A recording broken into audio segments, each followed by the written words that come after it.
Все, заселились, разобрались с вещами, практически не отдохнули и выдвигаемся исследовать Париж, потому что здесь каждый час на счету. И сегодня мы отправимся смотреть самые главные достопримечательности города, все символы Парижа. В общем, обязательно начнем наше приключение именно с них. Поэтому сегодня Триумфальная арка, Эйфелева башня, Дворец инвалидов. Прогуляемся по набережной Сены. В общем, посмотрим все самое сочное, самое интересное. Пошли. Париж – это город любви, искусства и моды. Вы увидите все лучшие места Парижа, от Триумфальной арки до Эйфелевой башни.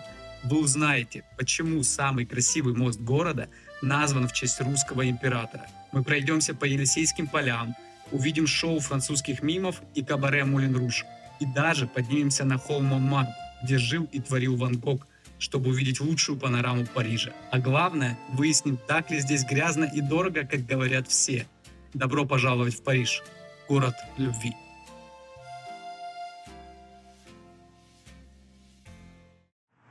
В Париже уже по сравнению с Марселем настоящая осень началась. Все закутались в шарфы. Парижане на самом деле очень сильно любят такую вот осеннюю атмосферу. И как только первые холода появляются, они сразу надевают эти вот пальто свои, какие-нибудь тренчи, берут зонтики, тросточки. В общем, они такое любят, поэтому... Осень Парижу к лицу. Ну, первые впечатления о Париже, то, что город чистый, намного чище, чем Марсель. Это касается и улиц, то есть они чистые, нету мусора, и самих зданий, то есть никаких граффити здесь нету. Дома, улицы чистые, тем более, что мы живем не в центре города, а фактически в спальном районе. То есть в Марселе здесь бы, скорее всего, было бы все исписано. Кстати, мы живем в 13-м районе. Кто знает, тот знает. Есть фильм «13-й район», и он как раз снят про 13-й район Парижа, но там все выдумано, потому что здесь, как вы видите, 13-й район момент, да, все очень комфортный. Вообще, это китайский квартал, 13-й район. То есть кардинально отличается от того, что показывали в фильме. Кто смотрел, тот знает. Чтобы вы убедились, что это точно 13-й район, вот здесь есть подтверждение. В общем, Париж замечательный город. Вот первое впечатление просто 10 из 10.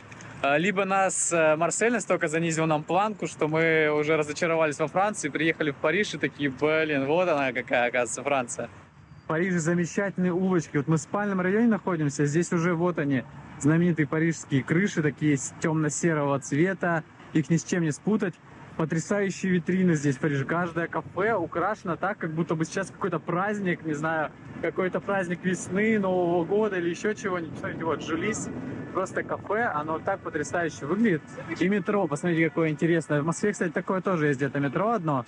Вот как какой-то вход в какое-то, не знаю, волшебное подземелье выглядит. То есть такой вот, он весь винтажный вход, очень интересно смотрится. И Замок графа Дракулы. замок графа Дракулы. Ну, возможно. Я думаю, что это как Алиса в стране чудес. Спуск куда-то. Или в изумрудный город. В общем, сейчас пойдем посмотрим метро в Париже. Чтобы зайти в метро Парижа, мы скачали специальное приложение. И вот как раз-таки там можно докупать билеты и привязать себе карточку вот такую вот в Apple Pay. Здесь Париж 2024, была Олимпиада, даже есть символы. Чтобы не покупать физическую карту, У меня на рабочем столе прям. Бонжур. вот такое приложение Bonjour Ratp. Это как раз-таки приложение метро Парижа. Да, здесь вот есть карта, здесь вы можете прокладывать маршрут, в общем, делать все, что хотите. И здесь же вот покупаете билеты. Все. То есть у вас тут есть своя карточка, навигатор карт, и здесь же вы покупаете билет, выбираете единичный, метро, там, трамвай, автобус, в общем, что хотите. Можете недельный, месячный выбрать. В общем, ну, цены, конечно, здесь сильно кусаются. Посмотрите, месячный проездной в Париже стоит 89 евро практически. Это просто с ума сойти. Это 8,5 тысяч рублей стоит проездной на месяц. Один проезд на метро стоит примерно 240 рублей, а на автобусе, трамвае, ну, 190-180. В общем, здесь, в Париже, ездить на общественном транспорте дело не дешевое. Поэтому, а при этом приходится очень много ездить, потому что все находится далеко друг от друга. Плюс к тому же вы не сможете снять, скорее всего, жилье в центре, так как оно стоит там очень дорого. Мы сняли, получается, в 13-м районе, можете посмотреть, где это. Это практически окраина центральной части Парижа, и там вышло нам жилье где-то 90 евро в сутки. Поэтому, ну, придется ездить. А ездить недешево. Причем метро очень запутанное. Тут в одну сторону вот 5-я линия, 7-я линия, 6-я линия. На 6-ю линию надо Просто здесь какие-то лабиринты. Вот, мне кажется, не хватает Артемия Лебедева здесь для навигации.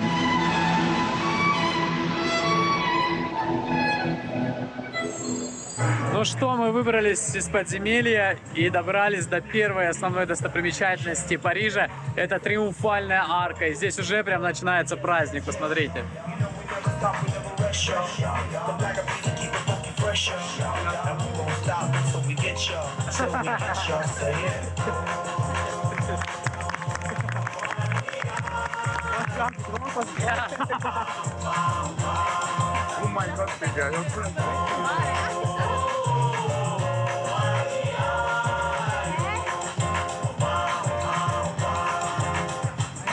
Peter Piper, big peppers, which I rock lines. 1, 2, 3, 4, several times. Dressing up a reminder.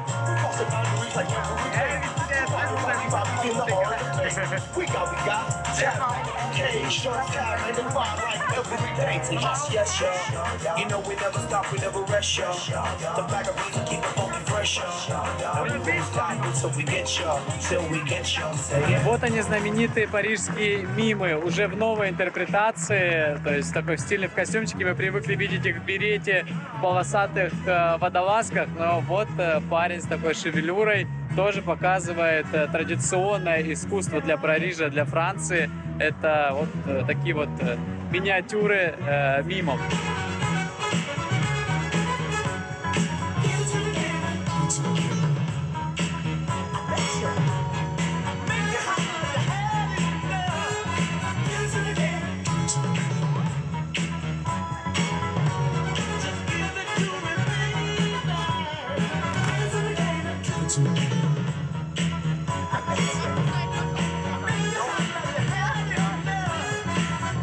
Так вот встречает нас Париж. На самом деле здесь праздник повсюду, на каждой улочке в центре города происходит какое-то действие. Но, конечно, все едут смотреть основные достопримечательности, и мы не будем отставать. Вот она, знаменитая Триумфальная арка Наполеона. Та Триумфальная арка, которую знают все, которую едут посмотреть все, на которую множество людей хотят подняться, а подняться туда можно. Знаменитая Триумфальная арка Парижа. Триумфальная арка была построена Наполеоном как символ его побед, чтобы прославлять его имя. И очень символично, что она находится в центре звезды. То есть от этой Триумфальной арки исходит 12 проспектов разнообразных. И если смотреть сверху, получается, что она находится в центре такой звезды. То есть это как будто бы сияющая звезда, звезда Наполеона. И говорят, что с этой аркой связано очень много мистических легенд, так как Наполеон был таким оккультистом, мистиком. Арка очень большая, я уже много арок видел за время наших путешествий, но она действительно такая впечатляющая, большая. Сейчас в Париже осень, и мне кажется, это вообще самое замечательное время для того, чтобы прогуляться по Парижу. Больше всего, наверное, вот стильцами к парижан, вот эти вот плащи, тренчи, шапочки, шарфики, они ассоциируются, что да, это обязательно какая-то осень, так как Париж это творческий город, мы об этом еще поговорим. А здесь как будто бы осень, это вот его время. Сейчас будем искать, как попасть туда, прям к самой арке, посмотреть вечный огонь. Ну вот, судя по всему, судя по табличке, мы правильный выбор сделали. Все, мы нашли в этих лабиринтах подземных переходов проход к арке, и вот она. Смотрите, какая красота. Вся она исписана именами наиболее отличившихся бойцов наполеоновской армии. Если вы хотите зайти внутрь, вам, конечно, нужно приобрести билет именно в саму арку и подняться наверх. Если же вы просто хотите посмотреть, это в целом доступно и свободно. Смотрите, какая красота. Ну, арка масштабная, масштабная. Мне кажется, пока самая большая, которую я видел из триумфальных арок. Все-таки по сравнению с ней остальные, конечно, будут поменьше. Здесь под аркой есть вечный огонь. Нас, конечно, людей, кто жил на постсоветском пространстве, вечным огнем не удивить, но здесь он не в честь Второй мировой войны. Здесь написано, что это не память неизвестному солдату во времена Первой мировой войны, потому что вот видно первую дату, 1914. Здесь повсюду цветы, свежие цветы к тому же, то есть это не искусственные, это настоящие свежие цветы. По всей видимости, их здесь все время обновляют. Это, конечно, придает немножко такой сакральности месту. Но, как я и говорил, с ним связана легенда, что под вот этим неизвестным солдатом подразумевается сам Наполеон, что якобы это памятник ему, то есть вечный огонь ему, что вот этот один единственный неизвестный солдат Это вот тот самый Наполеон. На самом деле он, конечно, изменил Европу до неузнаваемости. Конечно, личность спорная, но, на мой взгляд, это очень великий человек.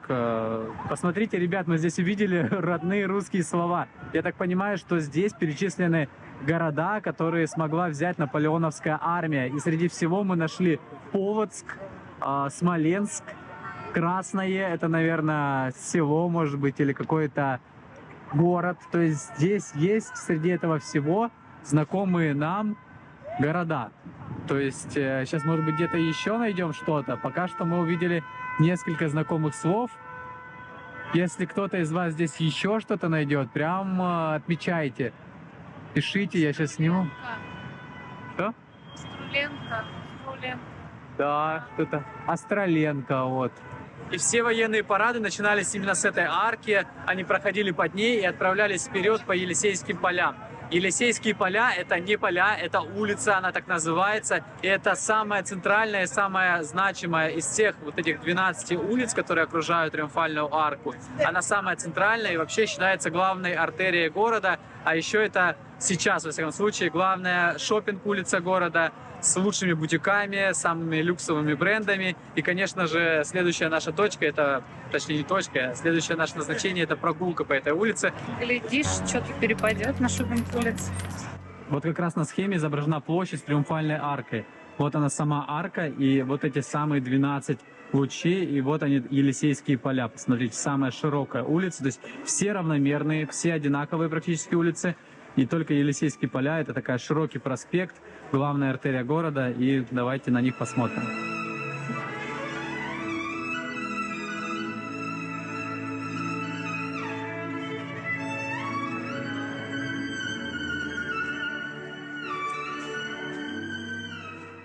Вот они, знаменитые Елисейские поля, где...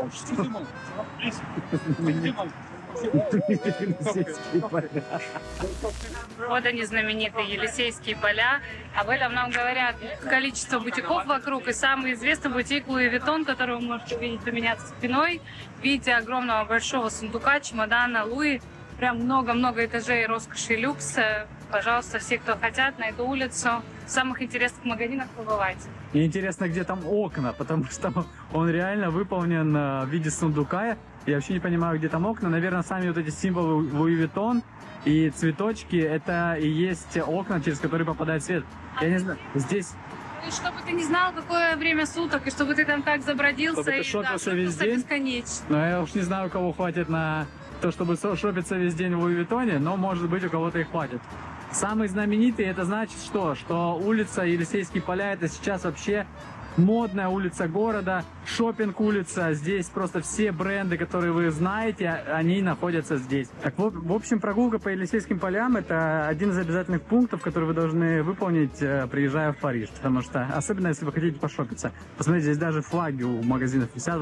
Вот, допустим, знаменитый Apple парижский. Посмотрите, даже своим флагом сразу издалека видно, что вот мы здесь, вот мы Apple, Луи Виттон, сундучок. Вот этот вот знаменитый, красивый, который мы уже показали. Здесь, конечно, помимо магазинов, стоит посмотреть даже на саму архитектуру. Во-первых, это вот эти парижские улочки, домики парижские. То есть именно та архитектура, которая появилась во времена Наполеона, во времена барона Османа или Османа, я не знаю, как правильно ударение ставить, который вообще произвел полностью перестройку Парижа, превратив его вот в такой вот город с широкими проспектами, с большими, то есть изменил полностью его облик. И вот эти вот здания — это как раз символ Парижа с вот этими серыми крышицами и с такой вот богатой лепниной, богатым декором. На самом деле Елисейские поля похожи на главную прогулочную улицу, которую мы видели в Барселоне. Вот тоже шопинг с магазинами различными брендовыми, просто с широкими проспектами, прогулочными зонами широкими. Прямо один в один. Даже архитектура в каких-то местах похожа. То есть, ну понятно, что скорее всего сначала здесь она появилась в Париже, а потом уже в Барселоне. Но я имею в виду, что вообще во всех городах они плюс-минус похожи. Даже, наверное, в Москве можно взять Тверскую улицу, и вот примерно так же она выглядит. То есть это большая прогулочная улица с магазинами, с брендовыми, с красивыми зданиями. Здесь вообще вдоль Елисейских полей скрыто очень много интересных жемчужин. Их сразу и не приметишь, они все в основном связаны с модой, так или иначе. Да, например, есть музей Dior, где выставлены архивные коллекции, где рассказывается история, где уникальные модели, кто увлекается модой, которые можно увидеть только здесь. То есть на показах они уже не используются, там разных эпох, разных стилей. В общем-то, если кому интересно, можете заглянуть. В общем, Елисейские поля — это символ такой модной жизни Парижа, ресторанов, витрин бутиков, дорогих люксовых магазинов. И если у вас есть время на шопинг, это самое лучшее место в Париже, чтобы им заняться. Ой, ребят, как же красиво в целом в Париже. Я очень люблю эстетику, красоту. И для нас Марсель был первым городом, который мы посетили. Я немножко заволновалась, что неужели я не почувствую той энергии, того вайба Франции, про который все рассказывают. Но в Париже моя душа просто ликует, насколько красиво все. Это видно и в витринах, в магазинах, и в архитектуре, и в чистоте, и в парках, и в людях.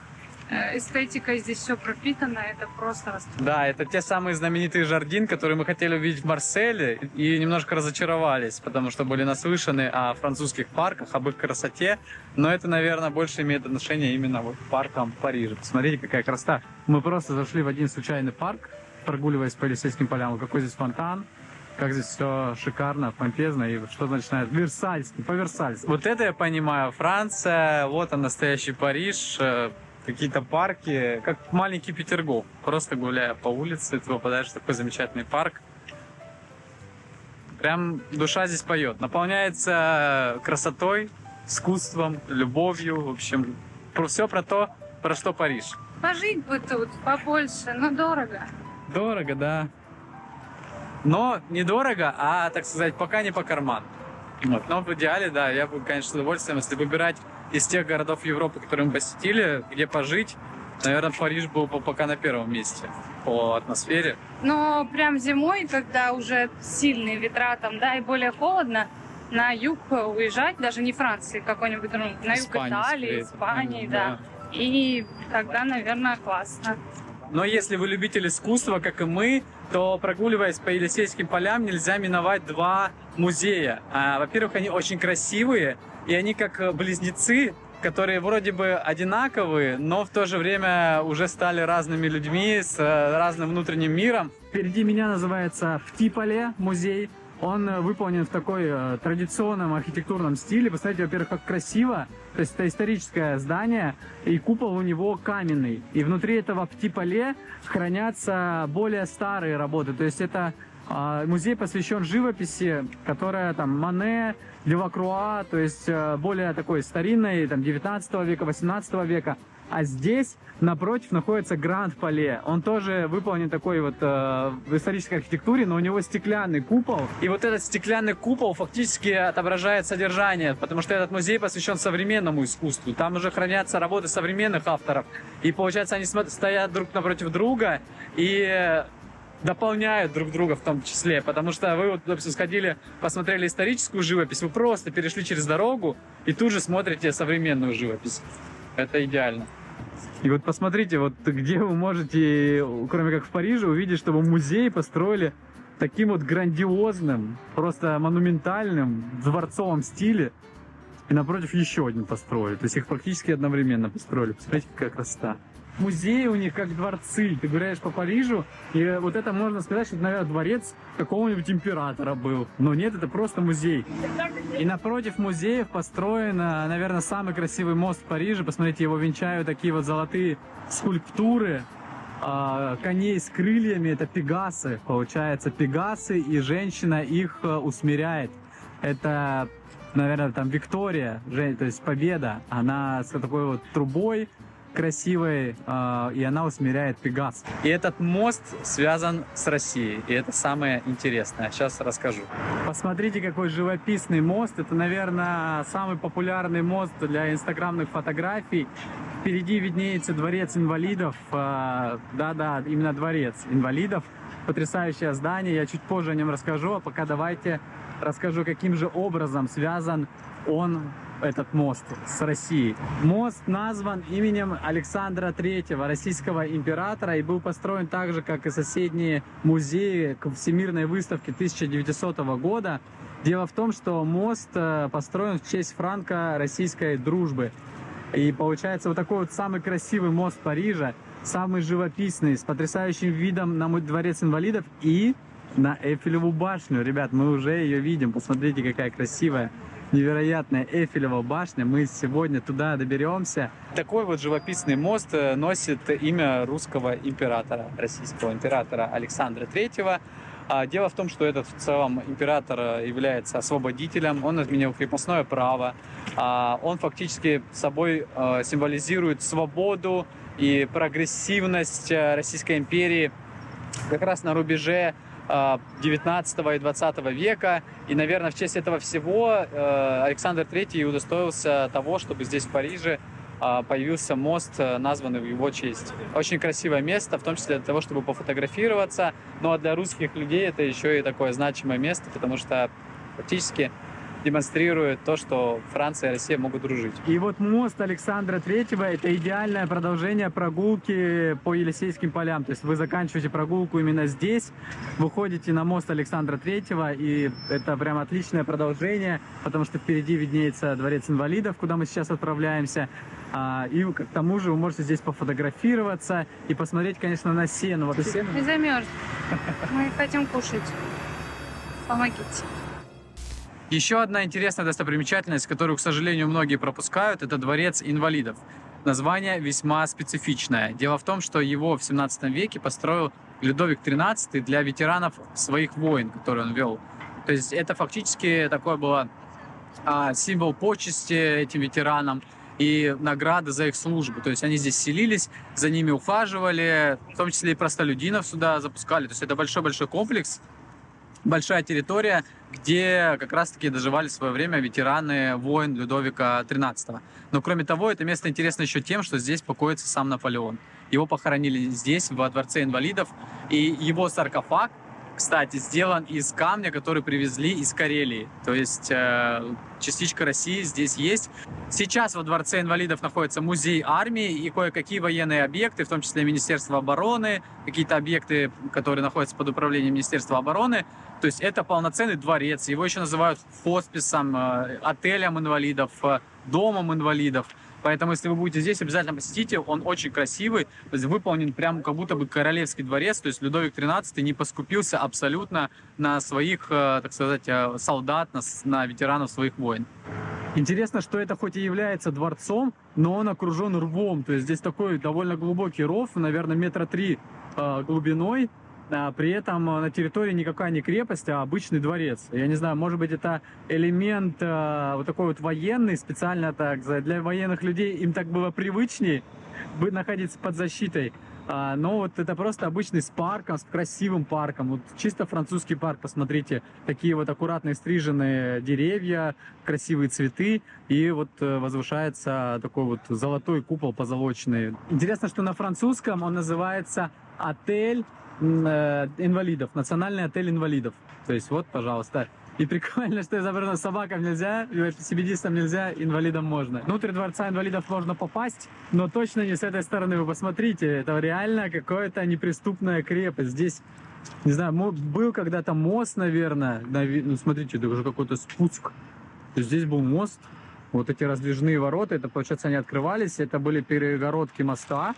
А моста самого сейчас нету здесь. У меня есть теория заговора. Может быть, на самом деле, помимо того, что здесь был дом инвалидов и вершились какие-то тайные делишки, раз они так огородили себя. И, может быть, там Наполеон, у него есть подземный ход какой-нибудь, где он... Поэтому он и похоронен там.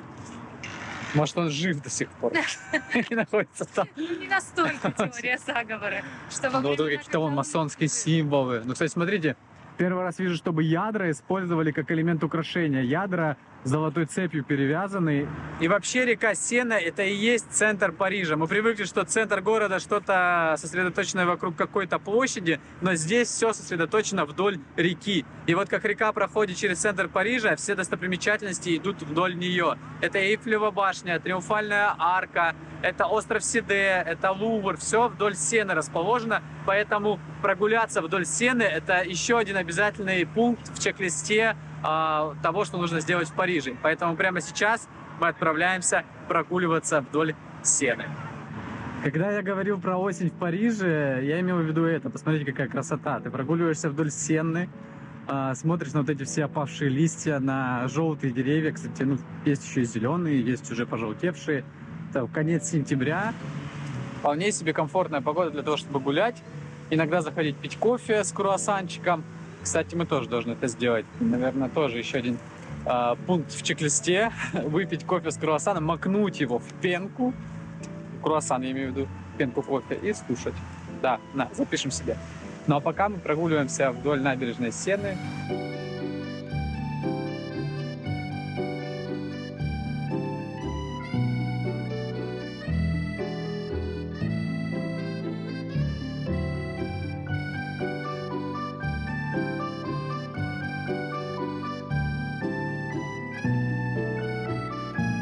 Это я.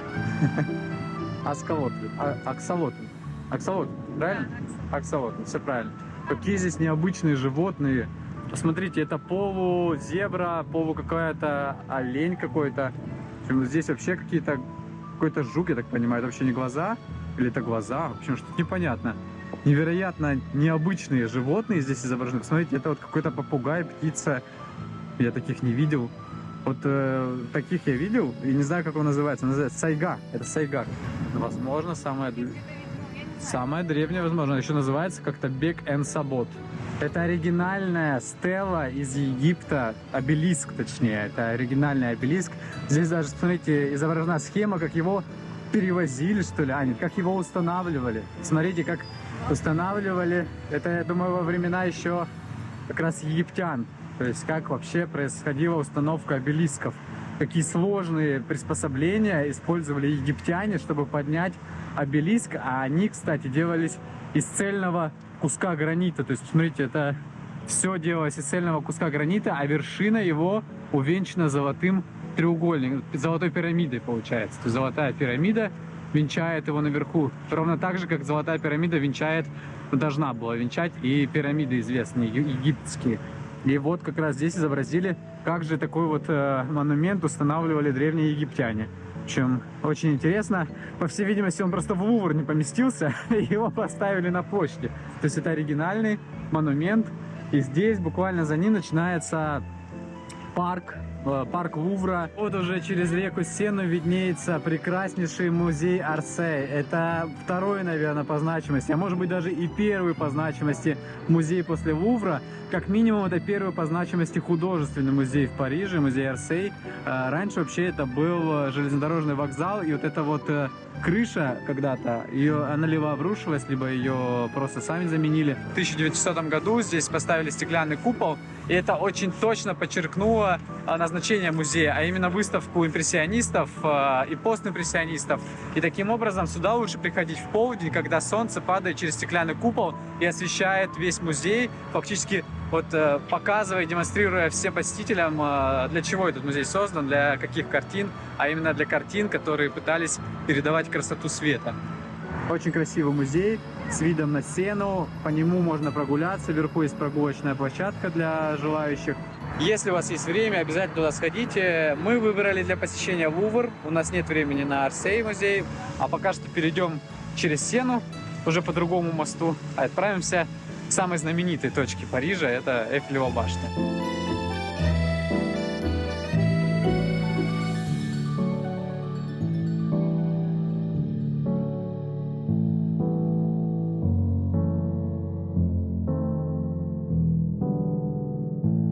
Ну а теперь мы направляемся к самой известной достопримечательности Парижа, к Эйфелевой башне. И мы нашли одну не сильно туристическую, но очень красивую улицу для этого. Посмотрите, какой вид уже нам открывается. Мы просто идем в сторону Эйфелевой башни. Здесь обычные кварталы, обычная улица. И такой вот прекрасный вид открывается. Вот она уже. То есть она не спряталась, она сразу показала себя во всей красе. Но мы, конечно, сейчас подойдем поближе. Ребята, а вы знаете, где мы? Знаете, что мы видим? Нет, вы не догадываетесь. Смотрите. Вообще невероятно. Вот она. Красотка. Ура! Только посмотрите, вот она, стройная французская Эйфелева башня.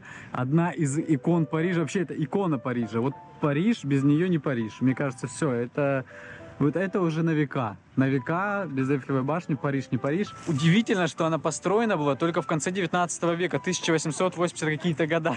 Кристина в шоке.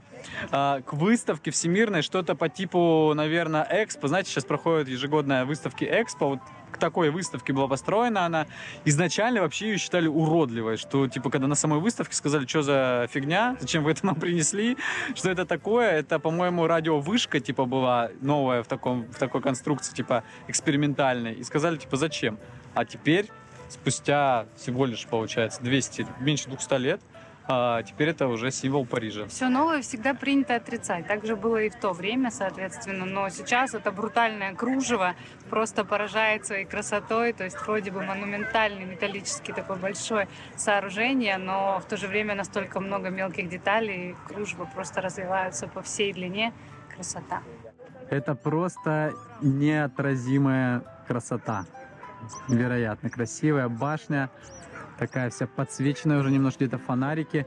Просто какой-то невероятный. Это восторг. Я понимаю, что с этого, наверное, стоило начинать выпуск про Париж, но мне хотелось, чтобы вы посмотрели и другие нюансы Парижа, поэтому специально отложили на десерт посещение этой башни на конец дня для того, чтобы, во-первых, проводить здесь закат. Вы только посмотрите, какое небо за башней, и это предзакатный час. В общем, все самое симпатичное открывается именно с Марсового поля. Но специально для вас мы еще отдельно придем сюда в следующий день, снимем, как же башня выглядит днем, при свете солнца, в ясную погоду, поэтому сейчас будет небольшая склейка.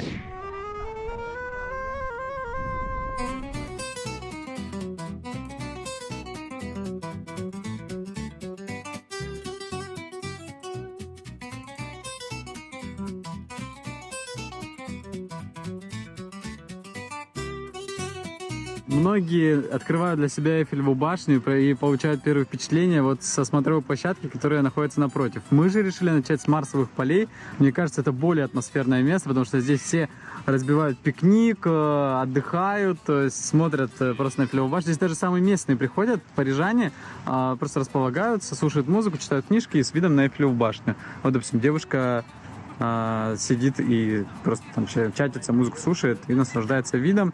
Кроме того, здесь на фоне Марсовых полей еще вот такое вот красивое здание есть. Солнцем залитые они, конечно, если вам повезет с погодой. Нам сегодня повезло пока что с погодой. И просто на фоне голубого неба французский флаг развивается. И вот такое вот прекрасное местечко, где можно и прогуляться, в том числе тут парк, и еще и насладиться Эйфелевой башней. Все вот в одной позе фоткают башню, просто берут ее за верхушку. Кстати, получится у меня, смотрите. Вот так вот. Я тоже взял ее за шпиль. В общем, все, вот она фото. Я могу еще ее на ладошку поставить. Смотрите, здесь такие ребята вот ходят, они предлагают вино. No, thank you, we don't drink. Продают вино, то есть, чтобы сразу парочки такие, те, которые хотят уединиться на фоне Эйфелевой башни, могли себе купить вина, постелить что-нибудь, сесть и выпить вина с видом на Эйфелеву башню. Это просто, наверное, такой, знаете, обязательный пункт в списке посещения Парижа — это выпить вина на фоне Эйфелевой башни. Но вино мы не пьем, поэтому будем просто наслаждаться видом. В общем, симпатичное сооружение. Если вы хотите подняться наверх, тут есть две опции. Можно подняться на второй ярус и можно подняться на последний ярус. На последний ярус, по-моему, стоит около 70, что ли, евро. На второй ярус стоит 25 евро, по-моему, на текущий момент. Это если пешком подниматься. И 40 евро, если вы хотите воспользоваться лифтом. Интересно, что лифты сделаны в ножках башни. То есть они идут чуть по диагонали. И потом вы пересаживаетесь на центральный лифт и поднимаетесь уже на самый шпиль. Но, кстати, там людей намного меньше. Видимо, они все хотят расставаться с 70 евро. Ну и, конечно, мы должны подойти вплотную к Эйфелевой башне и посмотреть вблизи, рассмотреть все эти украшения, весь этот декор, вензеля, так назовем их. Не знаю, кстати, слово подходит здесь или нет. Пишите в комментариях, стоит ли использовать его или нет, что оно означает. Но красиво на самом деле вот эта вот резьба по башне. То есть все-таки есть тут какие-то кованые элементы очень интересные, какие-то как будто бы завитки. Где-то очень много заклепок, это тоже создает такой вот интересный эффект. эффект детализации, то есть она детальная. Мне казалось, что она монолитная, а она детальная, и вот эти все поддерживающие, усиливающие каркас балки, они как будто бы воздушные из-за того, что они из тонкого металла сделаны. То есть это же фактически экспонат выставки, будем называть выставку Экспо, просто ее оставили, потому что она настолько понравилась горожанам, понятно за что.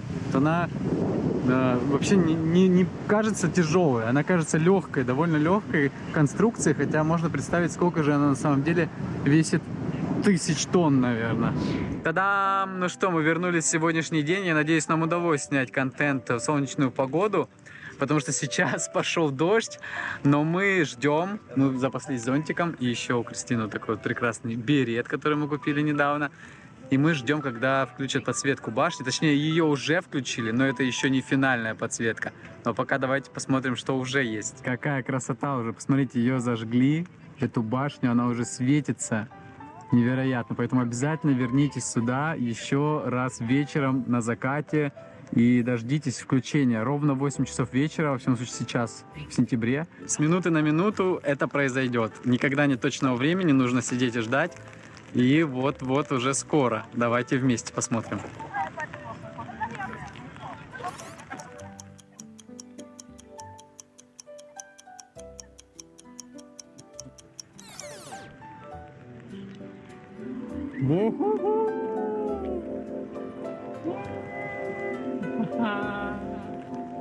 Ну вот, новогодняя елка зажглась.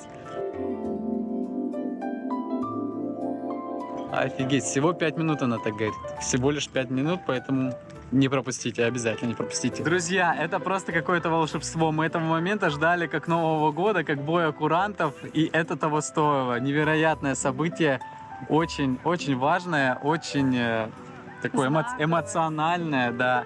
Так что обязательно смотрите на Эйфелеву башню днем, вечером, да вообще смотрите на нее и приезжайте в Париж. Ой.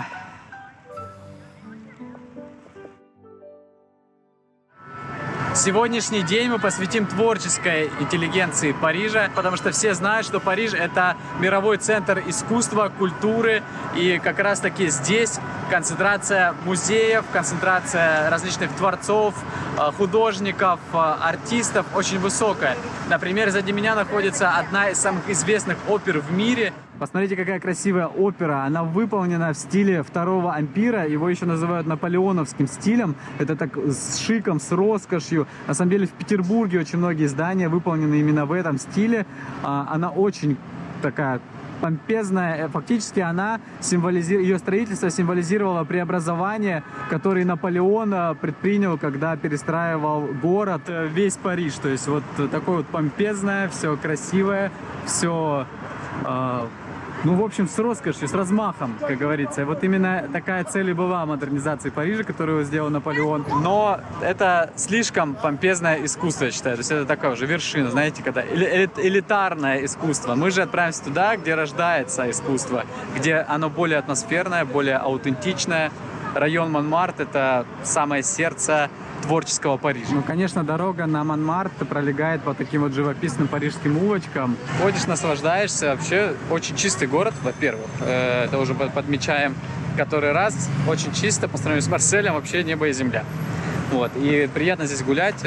Красивые улицы, красивые люди, все модные, все творческие. В том числе это проявляется в выборе одежды. Ну и в целом, не знаю, прически, это видно. И, конечно же, архитектура. Это, наверное, одна из главных причин, почему по Парижу приятно гулять, посмотреть на эту архитектуру. Во-первых, они все эти здания очень выглядят отреставрированы, очень качественно отреставрированы. То есть они все идеальны практически. То есть нет никаких там облупившейся штукатурки. То есть все прям хорошо. Посмотрите, какая красота. Даже вот обычные здания, мы прогуливаемся где-то по одной из улиц, и вот ты просто смотришь на эти здания, на эти крыши, ты понимаешь, что ты находишься в Париже. Вот эти крыши ни с чем не спутать, посмотрите. Я не знаю, с картинок, наверное, из детства, из фотографий. Вот ты видишь на эти балконы, на эти крыши, смотришь на них и понимаешь, что да, это Париж. Допустим, про многие другие города, имеющие похожую архитектуру, такого не скажут. Какой-нибудь Белград, если взять, там многие здания, они прям уже в таком аварийном состоянии, по ним это видно, и это, конечно, рассеивает весь их шарм. А здесь прям гуляешь, такое ощущение, что их вот, построили недавно.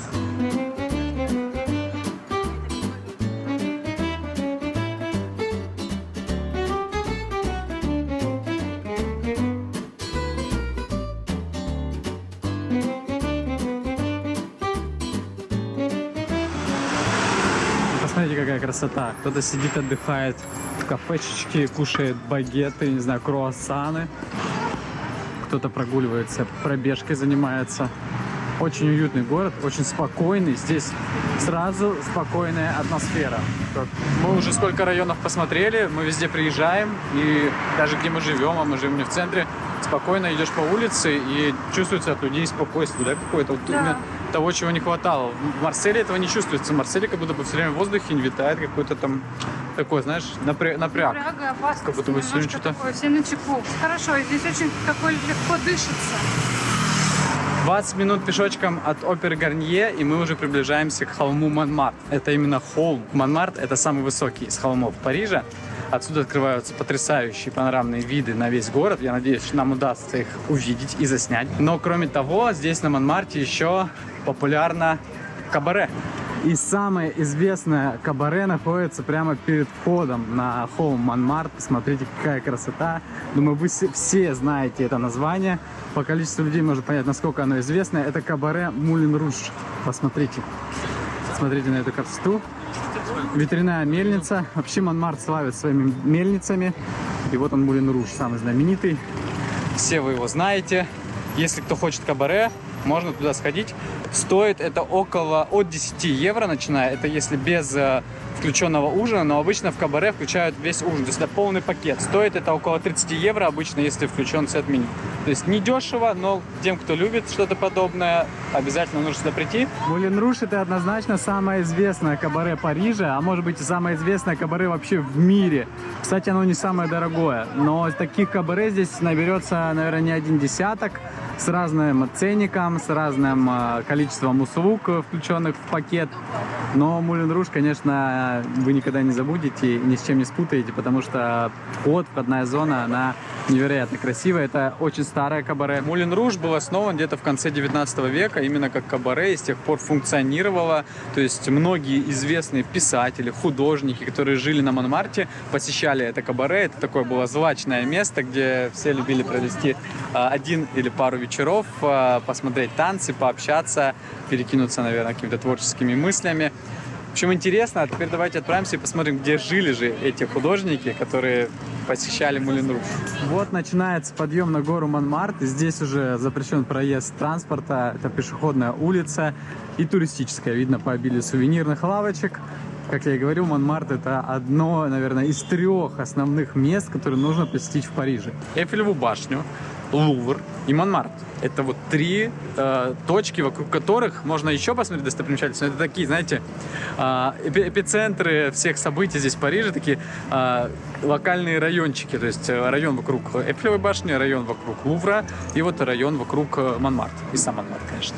Соответственно, вам минимум, наверное, 3 дня в Париже нужно, чтобы хотя бы 50% города точно посмотреть.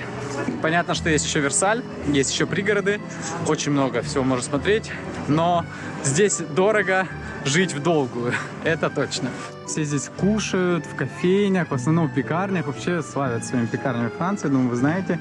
Здесь, кроме того, вот смотрите, Амели, потому что именно на Монмарте снимали фильм «Амели», если вы видели, или «Амели», как правильно это произносится. «Амели», наверное, вот этот вот французский фильм, он прям пропитан французским духом. Вот он весь про такую воздушную Амели, такую вот немножко инфантильную, творческую. Вот как раз-таки она, это прям душа Монмарта, она характеризует Монмарт.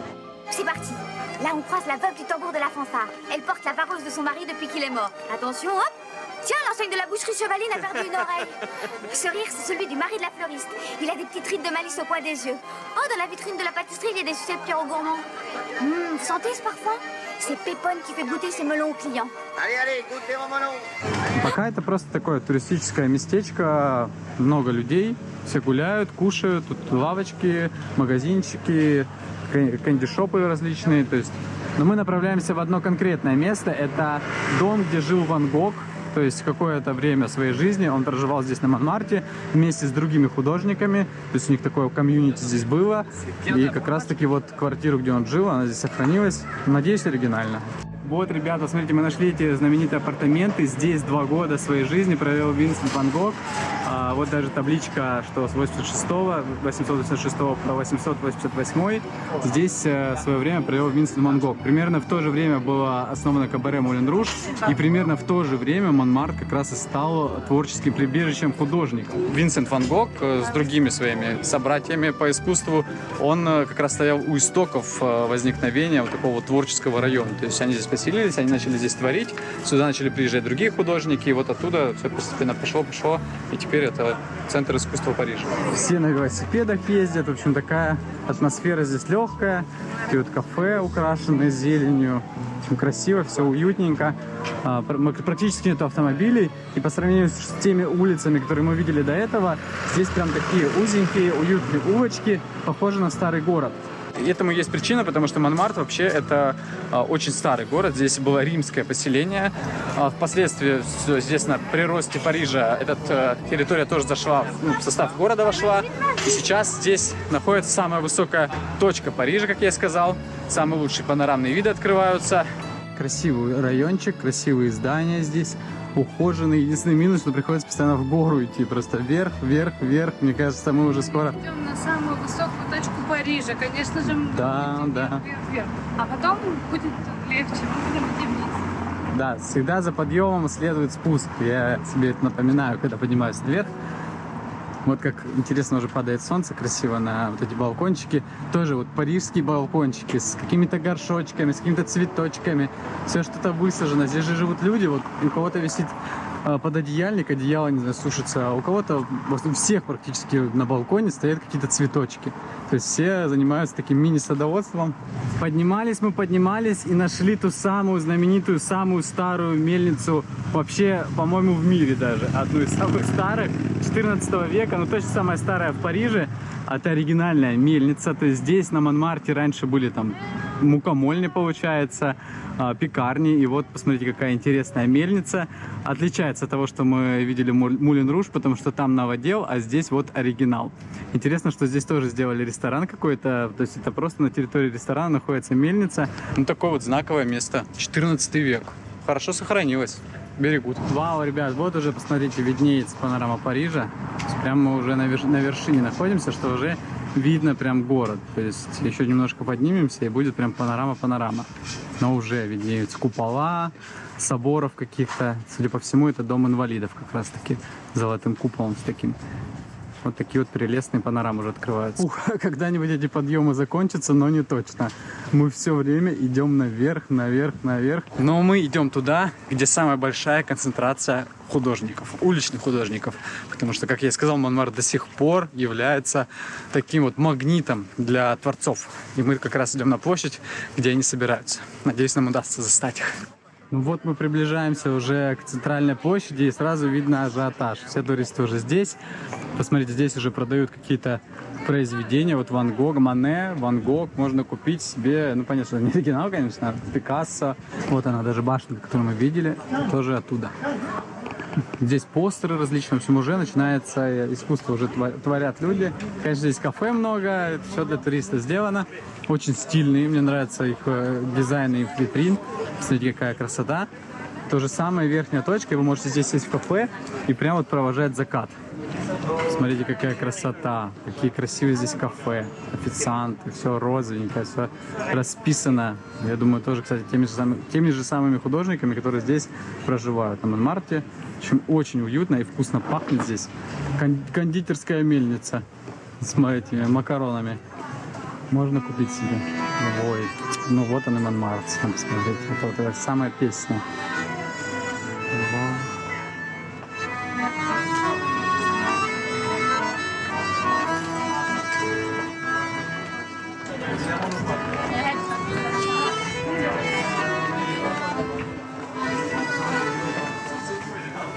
Кот тоже, в общем, играет на гармонии, я не знаю, гармонь, да, это же реально?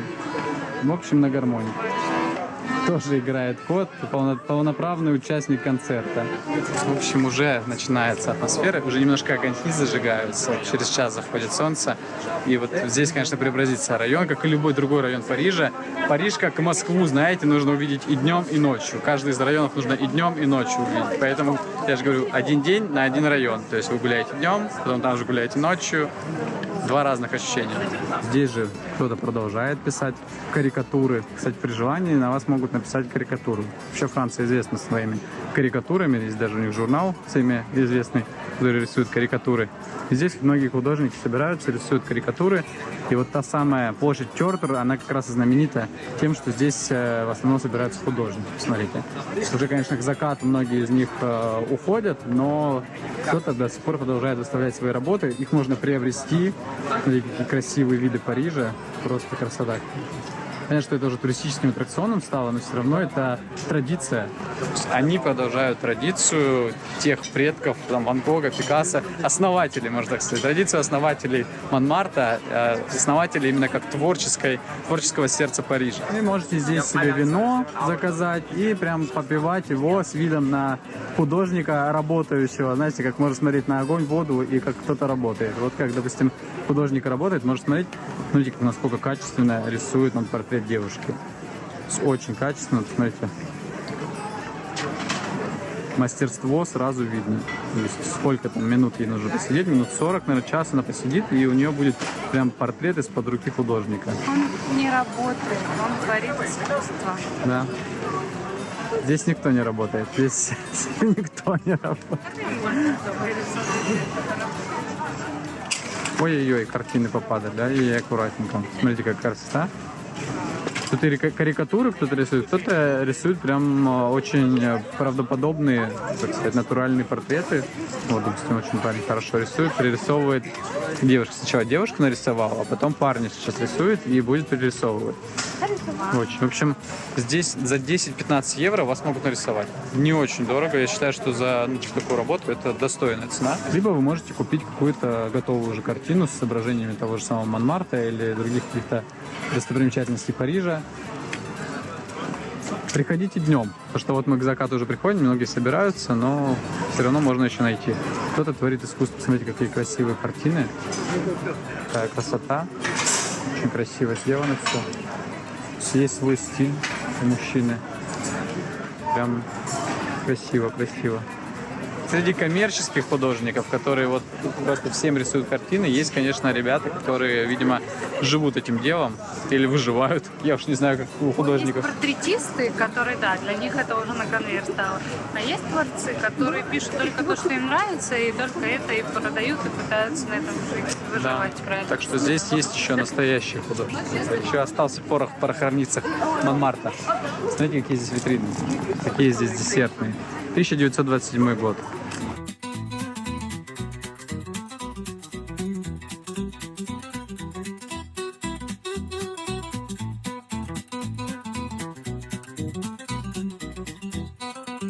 Ну и вот, конечно, чем славится Монмарт, ребята. Это панорамы Парижа. Только посмотрите, вот здесь просто лестница, просто подъем.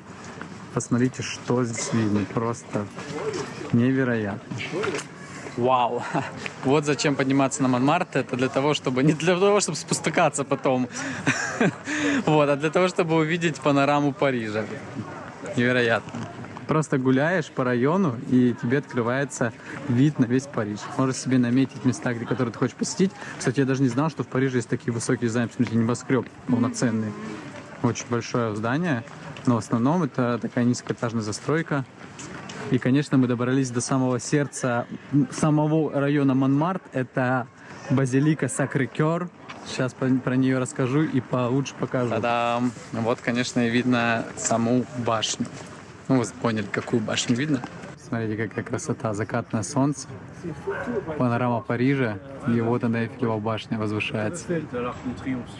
Вот она, известная базилика Сакрé-Кёр. Начало прошлого столетия была построена в 917 или 914 году.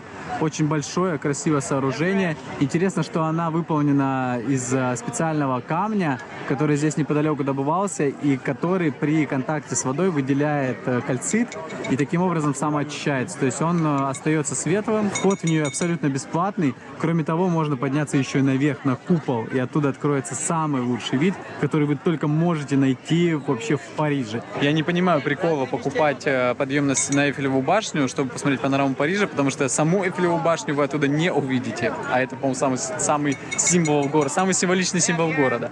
Вот, поэтому надо, наверное, смотровую выбирать где-нибудь в другом месте. И самое лучшее, наверное, смотровая здесь, тогда вы увидите все. А теперь давайте пройдем внутрь базилики. Вход сюда абсолютно бесплатный, но вам придется отстоять небольшую очередь, чтобы сюда попасть.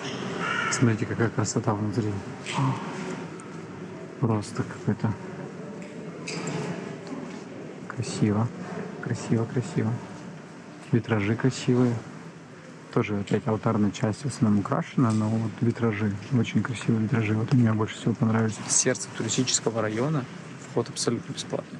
Мне вот этим нравится Франция, в отличие от Италии, допустим, от Испании, где в основном вот, даже в центральной базилике все там берут вход с туристов. Смотрите, как интересно здесь в церквях все устроено. Во-первых, свечка стоит 2 евро, то есть вы прям сюда их кидаете, либо пожертвования, если у вас нет с собой наличных. То есть тут все на честность, что вы берете, кидаете 2 евро, берете вот там вот свечечка, вон она лежит в отдельном тазике, в отдельной коробочке, и ставите сюда. То есть, во-первых, свечка очень интересная, не треугольной формы. То есть треугольная свечка вы поджигаете, просто кладете в тарелочку. Но если у вас нет налички, вы можете платить картой. То есть вы просто, я не знаю, с храмах до такого еще не дошли, но вот можно прямо тут, на месте, оплатить картой, и тоже все на доверие. Просто выбираете, что вы взяли, оплатили, и все. Нам повезло, что мы попали на службу. Сейчас нам удастся еще и посмотреть католическую службу. В общем, поэтому я тихо разговариваю.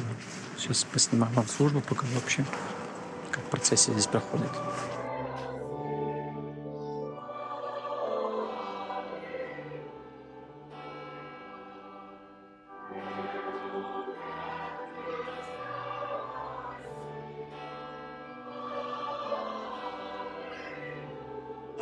Такой вот собор замечательный. Если хотите, можете подняться на купол. Сейчас стоит 8 евро подъем. Мы решили, что отдавать 1500 рублей, чтобы посмотреть панораму, это не сильно целесообразно, с учетом, что с лестницы открывается панорама не хуже, а может быть даже лучше. Мы здесь посидим, потому что здесь концерт еще. Смотрите, здесь молодой артист Монмарта перед нами будет выступать на фоне панорамы Парижа.